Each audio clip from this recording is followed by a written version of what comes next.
Chères auditrices et auditeurs, je vous rappelle que vous pouvez réagir à l'émission et partager vos impressions en direct en tweetant avec le hashtag Radio Mortimer. Alors là, je sais ce que vous allez me dire. Il n'y a pas que les théâtres nationaux dans la vie. Et c'est vrai. Et c'est pourquoi, pour cette dernière partie d'émission, on va rejoindre le Palais des Glaces pour parler de la pièce GN. Pour cela, j'ai le plaisir de retrouver Théâtrelle et d'accueillir Théâtre Côté Cœur, bonsoir. Bonsoir. Et Roger 42. Bonsoir. Bonsoir mademoiselle. Bienvenue parmi nous. Après avoir triomphé avec sa pièce Djihad, l'auteur, metteur en scène et comédien Ismaël Saïdi revient avec une nouvelle création, GN, qui se veut en fait le deuxième opus de sa trilogie théâtrale consacrée au radicalisme. Dans la Bible, le mot GN, ça désigne le lieu de séjour des réprouvés, des damnés. Dans un sens plus général, la GN, c'est l'enfer ou la torture. Mais GN, c'est donc aussi une pièce. Et cette pièce, c'est l'histoire d'un certain Ismaël qui est condamné à la prison à perpétuité. Pourquoi ? Parce qu'il a tué plusieurs personnes dans un attentat. Et dans cet attentat, il a d'ailleurs perdu l'usage de ses jambes. En prison, il rencontre un prêtre. À l'hôpital, il rencontre une femme qui a perdu la raison. Théâtre Côté Cœur, qu'est-ce que tu en as pensé ? Alors, en fait, j'admire beaucoup le travail d'Ismaël Saïdi. Et j'avais beaucoup aimé Djihad. Et j'étais un petit peu déçue par ce deuxième volet. D'abord, les objectifs d'Ismaël me semblent très clairs. C'est d'une part être très... ça commence pédagogue, merci. D'être très pédagogue, puisque tout comme pour Djihad, GN est porté dans les collèges, dans les lycées, et a pour objectif de susciter la discussion et donc d'amener les jeunes à réfléchir sur ce qu'est la haine, ce que la haine peut amener au développement et à la construction de l'identité et au rapport aux autres quand elle est inculquée dès l'enfance. Donc revenir un petit peu aux racines du mal et voir un peu comment ça a impacté le comportement de l'Ismaël de la pièce, donc qui est devenu terroriste, et on le voit tourmenté, confronté à deux qui sont ses qu'il haït, qu'il hait de toute son âme, donc à travers d'un prêtre qui représente donc la religion catholique, qui est, je trouve, très caricaturale et très maladroitement dressée, et cette jeune femme qui est juive et qui est complètement folle, qui a perdu la tête, qui est remarquablement interprétée par Audrey DeVos, qui a vraiment fait une composition remarquable en tout point, qui est pleine de sensibilité. Mais par contre, on se perd un petit peu confus, une écriture qui est vraiment très tournée vers les jeunes et qui perd un petit peu le public adulte. Mais à partir du moment où on s'adresse en priorité aux collégiens, je dirais que le but est de ce côté-là atteint, c'est un langage qu'ils peuvent entendre. Ismaël et le prêtre sont souvent très ados dans leur comportement, dans leur langage. Le prêtre est dans la provocation, il va parler d'homosexualité, il va parler de pédophilie, il va parler de drogue, il va vraiment essayer de confronter Ismaël et de le provoquer. Donc il y a beaucoup de choses et beaucoup de messages qui sont portés par la pièce, ou qui veulent être portés par la pièce, mais qui sont faits d'une manière un petit peu maladroite. Et c'est ça qui m'a laissé un petit peu sur ma faim. Théâtrelle, tu es d'accord avec ça ? Complètement. C'est pareil, j'ai été particulièrement déçue. Alors, déjà, d'une part, j'ai toujours un peu peur des suites. Suite au cinéma, suite au théâtre, même s'il y en a moins.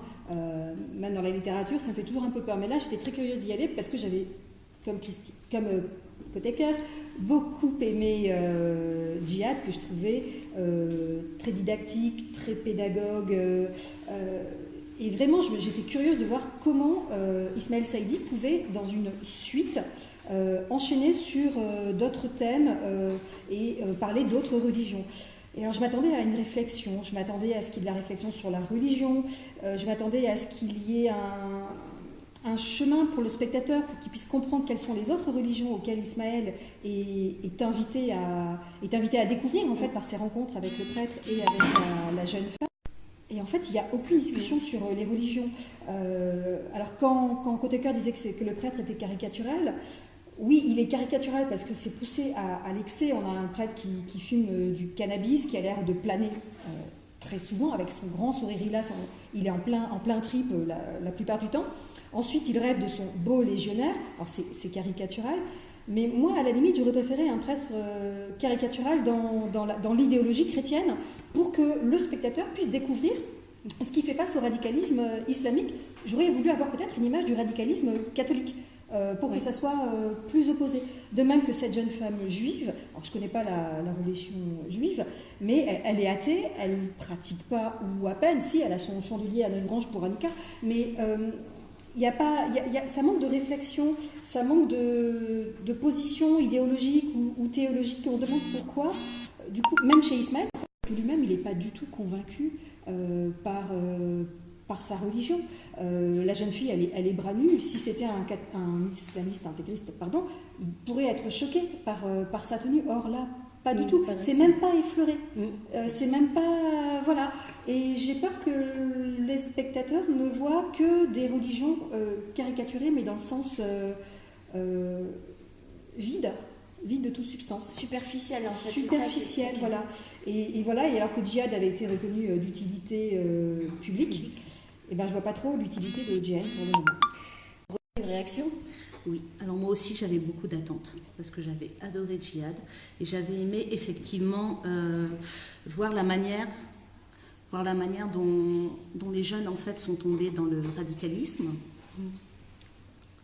Et j'avais sans doute trop d'attentes parce que je ne m'attendais pas à la façon dont GN allait traiter le sujet de l'emprisonnement en fait d'Ismaël et je n'ai pas compris. Il y a eu un prologue qui n'avait rien à voir avec la suite, un prologue de qualité, certes. Oui. C'est une jeune fille qui révèle son homosexualité à ses parents. Mais alors ensuite, ça n'a rien à voir avec la choucroute, comme on dit. Comme tu dis. Et donc voilà. Donc première chose qui m'a un peu surprise, ça. Ensuite, le début de l'histoire. Les premières minutes sont un peu effrayantes. On avait été prévenus, effectivement. Il y a un bruit de fusillade, il y a des hurlements. C'est très réaliste. Et même en étant prévenu, j'ai sursauté. Et ça, j'ai trouvé que c'était très très bien fait, effectivement, pour nous plonger dans l'ambiance. Par rapport à la fin de Djihad, c'était un bon prolongement. Et ensuite, le soufflet est complètement retombé pour moi, puisque quand Ismaël, donc, dans son fauteuil roulant, erre entre sa cellule, le confessionnal où il voit le prêtre, et la salle où il rencontre la jeune femme juive qui est complètement perdue dans sa tête, je ne comprenais pas. La salle riait, moi je riais pas, et j'ai compris qu'en fait j'étais peut-être sur d'autres attentes effectivement, et j'étais peut-être pas dans la cible effectivement, puisque la cible c'est sans doute les jeunes. Donc, mais ça m'a un peu attristée de montrer que ce côté, comme disait Théâtrel, un peu vide, caricatural, mais au mauvais sens du terme de la religion, toutes les religions. Donc c'était vraiment dommage par rapport à ça. Il y a un autre élément en plus dans la mise en scène qui m'a posé souci, c'est qu'il y a de nombreux noirs pour simuler les différentes scénettes où se déplace Ismaël. Et ces noirs sont assez longs. Ça casse. Alors qu'on voit très bien que nous on était tout près de la scène et on voyait très bien que les comédiens étaient déjà prêts depuis un petit moment, quoi. Donc on aurait pu peut-être rythmer aussi différemment la pièce par rapport à ça. Ça s'est peut-être resserré depuis parce qu'on l'a vu dans les premiers jours et effectivement on en a parlé un petit peu. Et alors moi je sais que la question essentielle pour l'auteur c'est de nous faire comprendre à quel point la religion elle peut être dangereuse et que si elle est mal utilisée évidemment et que la place de l'éducation pour lutter contre ça c'est primordial. Mais je n'ai pas du tout ressenti cet enseignement avec GN alors que je l'avais bien ressenti avec Djihad. Cependant, je comprends que je ne suis pas nécessairement tout à fait la cible, effectivement. Tuez-moi, s'il vous plaît. Et je compte quand même aller voir le 3e opus dès sa sortie. parce que nous aussi, on va attendre le 3e opus. Voilà. Et on ira tous ensemble. Et on ira ensemble, parce que, enfin voilà, moi je veux vraiment pas casser la pièce. Il y a vraiment un travail derrière pédagogique qui est très important. Et une fois de plus, le travail d'Ismaël Saïdi est hyper important auprès des jeunes. Et il faut le défendre, il faut le mettre en avant et l'encourager. Et j'interromps Mélina, mais du coup, vous pensez qu'un jour il jouera sa trilogie en entier à la suite? Pour ceux qui voudraient. On lui demandera. On lui demandera avec sur Twitter, soit arrobase, c'est Ismaël Saïdi, donc ça n'est pas très compliqué de le joindre. Pourquoi pas dans GN, on retrouve bien l'un des 3 apprentistes de Djihad. Donc on s'attendait à la fin de GN, on savait très bien de Djihad, pardon, on savait très bien retrouver.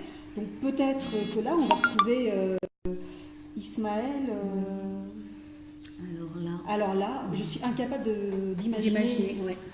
Mais j'aimerais apporter un petit bémol parce que vous avez toutes les 3 vu Djihad. Vous parlez toutes les 3 de l'attente que vous aviez eue en voyant GN. Mais quelqu'un qui n'a pas vu Djihad, qui voit GN. Alors justement, j'en ai parlé beaucoup parce que j'ai mis 3 semaines pour pouvoir ébaucher une critique. Et j'en ai parlé avec beaucoup de personnes qui ont vu la pièce, notamment des gens qui n'avaient pas vu Djihad et qui eux ont directement bien apprécié, qui ont ri, qui étaient vraiment très premier degré et qui ont attendu la fin et effectivement n'ont pas été déçus par la fin puisqu'il y a quand même une chute à la fin assez importante pour Ismaël. Il se fait mal. Ces personnes n'étaient pas déçues. Donc je pense que c'est sans doute parce qu'on attendait quelque chose dans le même esprit. C'est aussi peut-être une question tout simplement de génération. Enfin, moi, je ne suis pas de la génération visée par Ismaël Saïdi, je le dis sincèrement. Et je pense qu'effectivement, comme dit Roger, on a plus d'attentes, surtout après avoir vu Djihad. Et on attend quelque chose de plus pédagogique, de plus construit. Et GN, c'est très potache en fait. Alors il y avait déjà des blagues potaches dans Djihad, mais on pardonnait ça. Ça passait parce que c'était à côté d'une réflexion plus profonde, d'une vraie démarche didactique. Là, on a l'impression parfois que c'est de la blague pour de la blague. Et bon, perso, pour moi, ça tombe un peu à côté. Mais j'irai quand même voir la suite parce que justement, j'aimerais savoir comment ça va se terminer pour Ismaël. Un 2e opus donc qui vous a laissé sur votre faim. Sur Twitter, Ali Ben Salem dit « Ismaël Saïdi continue de nous parler de la radicalisation avec GN à ne pas rater. Moi, une pièce qui met de l'intelligible sur la période sombre que nous vivons, seul l'amour nous sauvera de la GN, bravo à Ismaël Saïdi. » Et sur Facebook, Pilou Carabos dit « Super bien fait, étant éducatrice, outil précieux. Vivement que mes élèves profitent de cette pièce que j'ai adorée autant que la première. » Donc une pièce qu'on recommanderait plutôt aux adolescents. Oui. Puis, merci Déborah de m'interrompre pendant que je parle. Ça me perturbe. Donc un travail en tout cas important auprès des jeunes de la part d'Ismaël Saïdi, c'est très important de le rappeler effectivement, puisque d'ailleurs je le précise, Ismaël Saïdi vient pour débattre à la fin de la représentation tous les mercredis. Donc il y a un travail qui se poursuit, qui va plus loin après ça. Vous avez jusqu'au 3 juin pour aller voir ou revoir GN, la nouvelle création d'Ismaël Saïdi au Palais des Glaces. C'est dans le 10e arrondissement de Paris. Et le lieu n'est pas anodin non plus. On est juste à côté des lieux où ont eu lieu les attentats du 13 novembre. Merci pour la précision, effectivement. À garder en mémoire, les représentations ont lieu du mercredi au samedi à 19h30. Et donc je rappelle que chaque mercredi, il y a un débat avec Ismaël Saïdi à l'issue de la représentation. C'était la dernière pièce au programme de cette 2e émission de Radio Mortimer. Est-ce que vous auriez un spectacle à nous conseiller ? Oui, alors moi je vous conseillerais un spectacle, c'est pas une découverte parce que je l'ai vu je crois en décembre et ça joue jusqu'en juillet. Mais je pense qu'il faut vraiment aller le voir. C'est évidemment une chambre en Inde de Ariane Mnouchkine au Théâtre du Soleil, parce que c'est vraiment la symbolisation du théâtre qui est au-dessus de tout. Et que le théâtre, c'est une des seules choses, une des choses qui peuvent sauver le monde en éduquant, en partageant, en témoignant.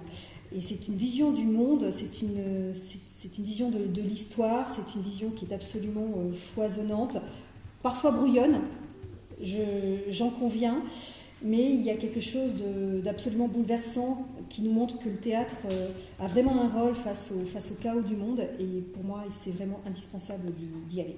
Merci.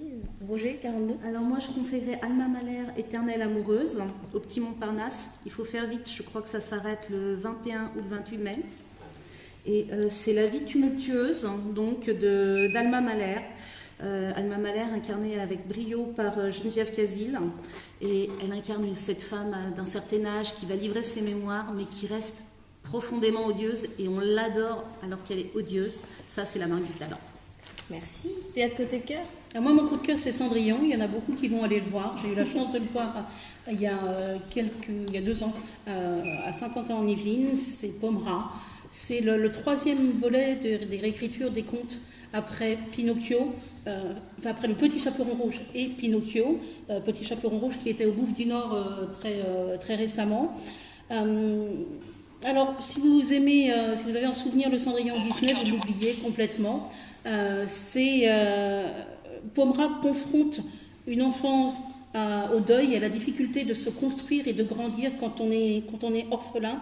Il déstructure complètement les contes de fées dans une écriture qui est très profonde et surtout un univers extrêmement poétique et un esthétisme qui fait la marque Pommera. C'est très beau, oui. Lumineux, c'est brillant, ça reste un enchantement. J'en ai un souvenir nostalgique. Et si je pouvais, j'y retournerais, mais je n'aurais pas le temps. Et comme il y a eu des petits trous dans les coups de cœur, j'en profite pour signaler 2 autres spectacles. L'Oubli des Anges, qui est au Studio Héberto du 16 au 20 mai. C'est magnifique, il faut aller le voir, vous n'avez plus que quelques jours.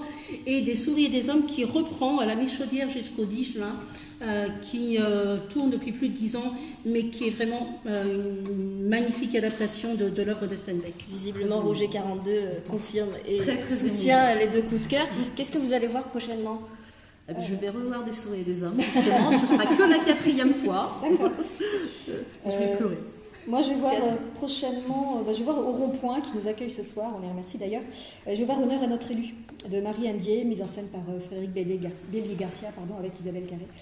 Et encore au Rond-Point, je vais voir Box Box, le nouveau spectacle de Mourad Merzouki. J'avais adoré Pixel, donc j'ai vraiment hâte de découvrir ce nouveau spectacle. Théâtre côté cœur. Alors, je vais voir Et Landnod à la Villette. Tu peux traduire Ça se prononce comme ça, c'est voilà. Le pays de nos, voilà, le pays de nos. Ça sera cette semaine. Puis, je vais passer 5 jours au Festival de Maison Lafitte où j'ai l'honneur d'avoir été sélectionnée parmi les jurés. Donc, ça va être 5 jours de théâtre amateur et professionnalisation. Donc, ça va être très sympa. Puis je file à Montpellier pour le Printemps des Comédiens où j'aurai la chance de revoir Une chambre en Inde et puis de découvrir Angelus Novus et de passer quelques jours au soleil en très bonne compagnie. Merci. Et si je peux mentionner une dernière petite chose, il y a en ce moment Rapidement. le Paris Fringe Festival qui est un festival de théâtre en anglais. J'ai pas les dates en mémoire, mais ça commence bientôt et l'initiative est suffisamment intéressante pour qu'elle vaille la peine d'être mentionnée. Merci beaucoup Théâtre côté cœur. Merci Théâtrelle et Roger 42 d'avoir été avec nous. Avant de clôturer l'émission, il y a un membre de l'équipe de Radio Mortimer, Yann, qui regrette de n'avoir pu être là ce soir, mais qui aimerait vous partager son coup de cœur du mois de mai. Yann, nous t'écoutons. Du mois de mai, c'est à la fois un spectacle, Si tu ne m'aimes plus, je me jetterai par les fenêtres de la caravane, et un chapiteau, celui du cirque Romanès. C'est le seul cirque tzigane au monde, un petit cirque familial où toutes les générations d'artistes sont confondues et les numéros exécutés sous l'œil bienveillant d'Alexandre Romanès. Nous y retrouvons tous les classiques, trapézistes, jongleurs, funambules, rubans, et un seul animal sur la piste, c'est un chat.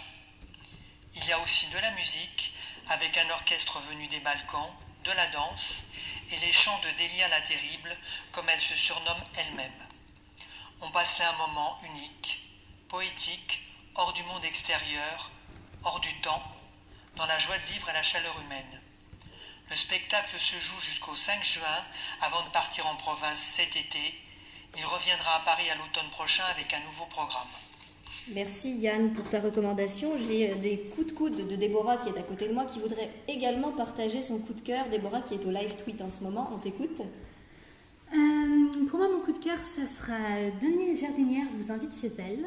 C'est un spectacle que je suis depuis plus de 3 ans, conseillé par Gladys. Et l'auteur et metteur en scène et comédien, dont je ne dévoilerai pas le nom parce que je trouve que ça fait partie intégrante de la pièce, sera pour une date exceptionnelle le 12 juin à Bobino pour une pièce de théâtre pur, de surprise, d'intimité, de bouleversement, qui d'autre est la vie autour de moi qui pourrait l'aider. Merci, c'est déjà une très belle liste. C'est déjà une très belle liste. Merci Déborah.